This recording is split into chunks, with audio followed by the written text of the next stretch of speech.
Well, basically, I don't need three questions. I need one. What I would testify is, are we, remember the old Buddy Roemer term, scrubbing the budget?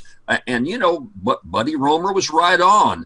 Justifying this, before we start about the future, let's draw a demarcation line right down the middle. Okay, let's take the last fiscal year, the last 12 months.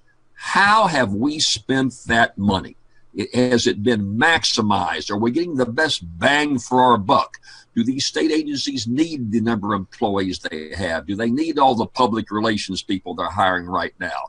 Are we performing the services and getting return on those services? How efficiently are they? Why are our highways such a mess? Why is there trash everywhere? Are prisoners working on the highways to pick them up? Some people say, from an economic point of view, that it doesn't make sense to put prisoners out there on the highways because you've got to put out the guards and the security and truck them to the highways. When you put a pencil to it, it's cheaper just to subcontract that out. Is that true or not? I don't know, but that's what you've got a legislature for, to do that justification, to scrub that budget, to justify all the spending.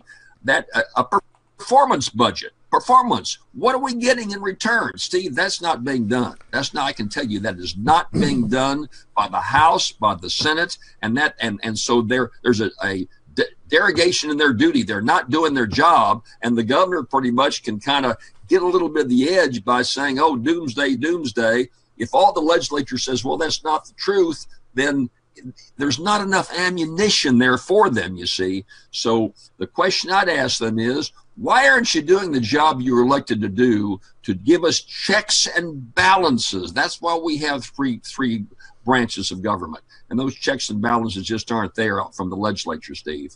Okay, I just put up another tweet. And again, you can't see this, but everybody else can. And this is from just the other day, from Monday. This is Louisiana House Democratic Caucus Chairman Reynolds, who said, our colleagues have a choice to make, and it is immoral to choose these cuts. And he's referring to $2.4 billion in cuts over the many reasonable alternatives which have been debated endlessly. We will not stop fighting for our people. And he outlines what those $2.4 billion doomsday cuts are. So if you were to ask him a question, what would it be? I'd say, well, what happened? Why did we jump $2.5 billion in 2 years? In the first 2 years John Bel Edwards has been in office, why have we increased $2.5 billion?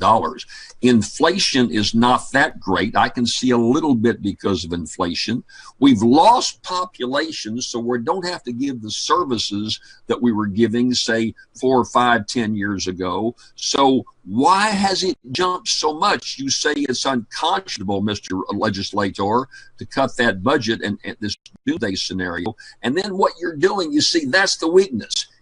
He's just assuming that everything spent needs to be spent. Steve, I'll give you another example I wrote in last week's column.